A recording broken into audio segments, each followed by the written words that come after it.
حضرت عمر فاروق رضی اللہ تعالیٰ عنہ مدینے کی گلی سے گزر رہے ہیں، امیر المومنین ہے، مدینے کی گلی سے گزر رہے ہیں، ایک گھر کے اندر سے بچیوں کے رونے کی آواز آئی، بچیاں رو رہی ہیں، اور بچی اپنی ماں سے کیا کہتی ہے؟ کہتی ہے اماں ابو بکر تو اب انتقال کر گئے، حضرت عمر کا پہلے دن ہے خلافت کا، اب ہمارا کیا بنے گا؟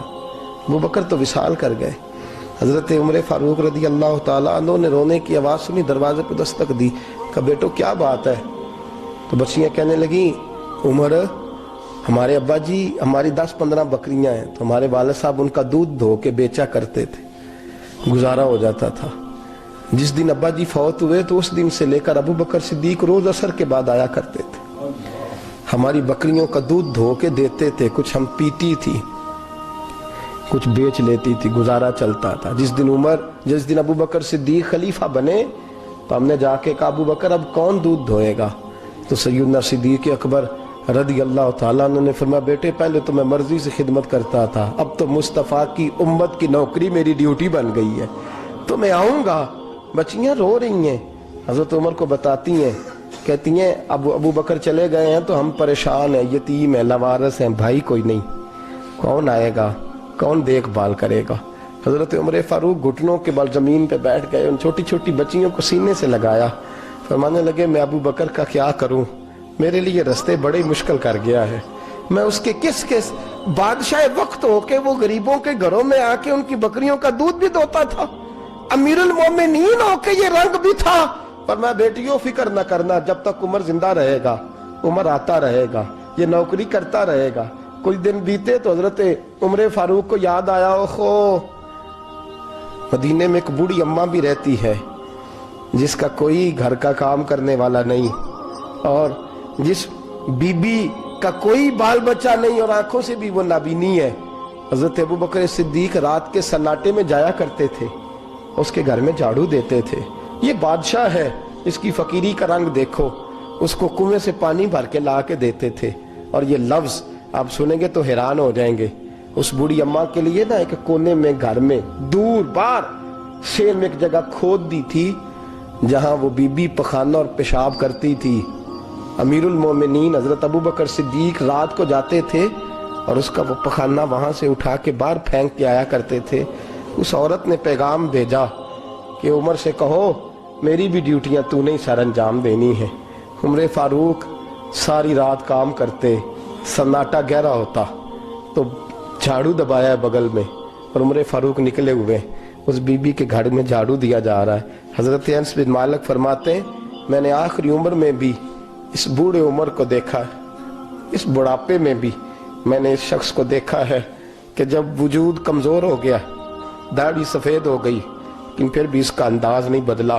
اس نے ساری زندگی بادشاہی میں فقیری کر کے گزار دی، یہ پھر بھی کسی کے گھر میں جھاڑو دیتا ہے، کسی کی بکریوں کا دودھ دھوتا ہے، یہ کسی غریب میرے دوست یہ۔ اور جب سیدنا فاروق اعظم رضی اللہ تعالیٰ عنہ خطبہ دینے بیٹھتے ہیں تو کپڑے پھٹے ہیں، پیبند لگے ہیں، مزاج سادہ ہے، بڑا مال آیا ہے، بڑا مال، لیکن تقسیم کر دیا، اور یہی انداز آگے اپنے گورنروں کو دیا۔ حضرت سعید بن عامر رضی اللہ تعالیٰ عنہ آپ کے گورنر ہیں، حمص کے گورنر ہیں۔ جب لسٹ آئی نا غریبوں کی، حضرت عمر نے کہا کہ حمص کے جتنے غریب لوگ ہیں ان کی لسٹ بنا کے بھیجو، ان کو چندہ لگانا ہے۔ تو 17ویں 18ویں نمبر پر حضرت سعید بن عامر کا نام بھی آ گیا، گورنر صاحب کا۔ تو حضرت عمر نے سوچا شاید کوئی اور سعید بن عامر ہے، فرمانے لگے یہ کون ہے؟ جس کی ڈیوٹی لگائی تھی اس سے کہنے لگے یہ سعید کون ہے؟ تو کہا حضرت جی ہمارے صوبے کا گورنر۔ تو فرمایا اس کی لسٹ فقیروں میں؟ فرمانے لگے پتہ نہیں آپ نے کیا رنگ بھر کے بھیجا ہے، مہینہ مہینہ یہ شخص درختوں کے پتے کھا کے گزارا کر دیتا۔ کہ یہ میں فرشتوں کی کہانیاں نہیں سنا رہا آپ کو، میں آپ کو جنات کی یا عالم بالا کی باتیں نہیں، اس دھرتی پہ بسنے والے، اس دھرتی پہ وقت گزارنے والے میرے رسول پاک کے تیار کردہ ہیرو کی باتیں عرض کر رہا ہوں۔ حضرت عمر گئے ایک دفعہ، کہا مجھے بتاؤ تمہارا گورنر کیسا ہے؟ تو حمص کے لوگ کہنے لگے ہمیں اپنے گورنر سے 4 شکایتیں۔ کون کون سی؟ کہ پہلی بات تو یہ ہے کہ گورنر صاحب کو چاہیے فجر کے وقت آئیں، یہ سورج نکل آتا ہے تو باہر آتے ہیں گھر سے، سورج نکل آتا ہے تو آپ کہہ کے تو دیکھیں کسی معمولی سرکاری ملازم سے بھی